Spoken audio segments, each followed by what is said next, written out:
गजा में युद्ध विराम के बाद शहर के उत्तरी हिस्से में लौट रहे लोगों के लिए अपने शहर को पहचान पाना अब थोड़ा मुश्किल है। एक वक्त जहां उनके घर और बाजार हुआ करते थे, अब वहां केवल सिर्फ और सिर्फ मलबा नजर आ रहा है। उत्तरी गजा में हर तरफ इमारतों का मलबा बिखरा पड़ा हुआ है। सड़कें खोद दी गई हैं और पानी बिजली का इंफ्रास्ट्रक्चर जो है वो पूरे तरीके से नेस्तो नाबूद हो चुका है। उजड़े शहर को फिर से बसाने में अरबों डॉलर का जो है वो खर्चा सामने आ रहा है। आज इस पूरी वीडियो पर हम यही बात करेंगे और ये जानने की कोशिश करेंगे कि इस वक्त फलस्तीन जो है वो किस जद्दोजहद से जूझ रहा है।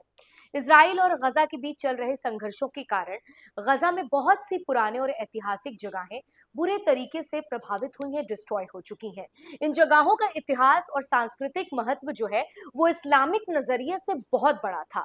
गजा में कई आर्कियोलॉजिकल जगहें ऐसी हैं, किले हैं, पुराने शहर हैं जो ना केवल फलस्तीनियों के लिए बल्कि पूरी दुनिया के लिए भी वो बहुत मायने रखते थे। लोग दूर दराज से उसे देखने के लिए आते थे।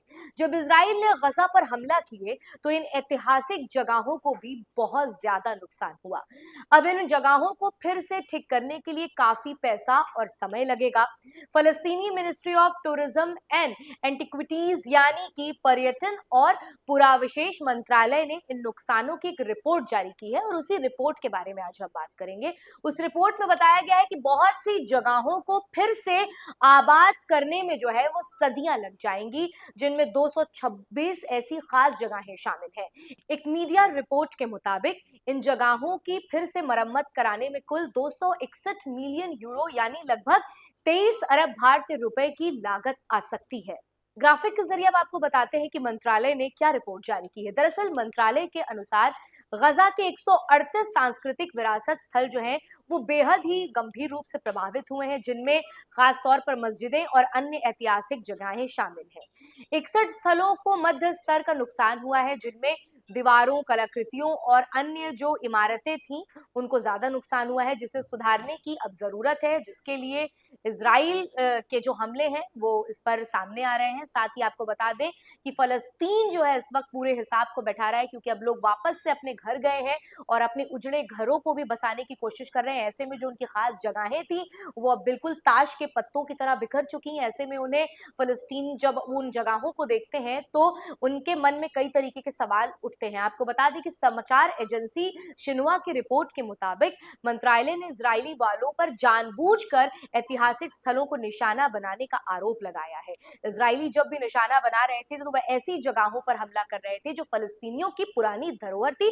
वो इस रिपोर्ट में सामने आया है। साथ ही ऑक्सफोर्ड यूनिवर्सिटी की टीम के साथ मिलकर एक साल में 13 फलस्तीनी विशेषज्ञों ने एक रिपोर्ट तैयार की है। इस रिपोर्ट में गजा के 316 सांस्कृतिक विरासत स्थलों की जांच की जाएगी और ये देखा जाएगा कि इजराइल ने किन जगहों को जो है वो नुकसान पहुंचाया है, और ऐसी जगहें भी शामिल हैं जो बिल्कुल हमले के इलाके से दूर थी, इसके बाद भी वो जो है अब मलबों में तब्दील हो चुकी हैं। मंत्री अल हयाफ ने कहा है कि ऐतिहासिक पुरातत्व स्थल फिलिस्तीनी लोगों के इतिहास और पहचान की महत्वपूर्ण एक कहानी थी जो उनका हिस्सा था। उन्होंने ये भी कहा कि इन स्थलों को निशाना बनाना जानबूझकर फलस्तीनी राष्ट्रीय पहचान के लिए इस अहम हिस्से को मिटा और नष्ट कर रहा है। 7 अक्टूबर 2023 को दक्षिणी इजरायली शहरों पर हमास के अचानक हमले के बाद इजराइल ने फलस्तीनी क्षेत्र के खिलाफ बड़े पैमाने पे युद्ध शुरू किए, जिनमें बुजुर्ग, बच्चे, तमाम लोग शामिल थे।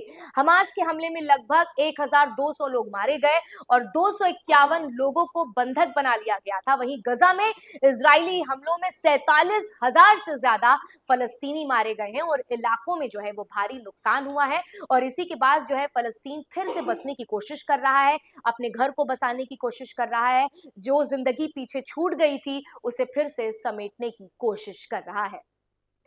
फिलहाल आज की इस वीडियो में इतना ही। आपको हमारा ये वीडियो कैसा लगा हमें कमेंट सेक्शन में लिखकर जरूर बताइएगा और ऐसी ही तमाम अहम जानकारियों से जुड़े रहने के लिए बने रहिए डीएनपी इंडिया के साथ।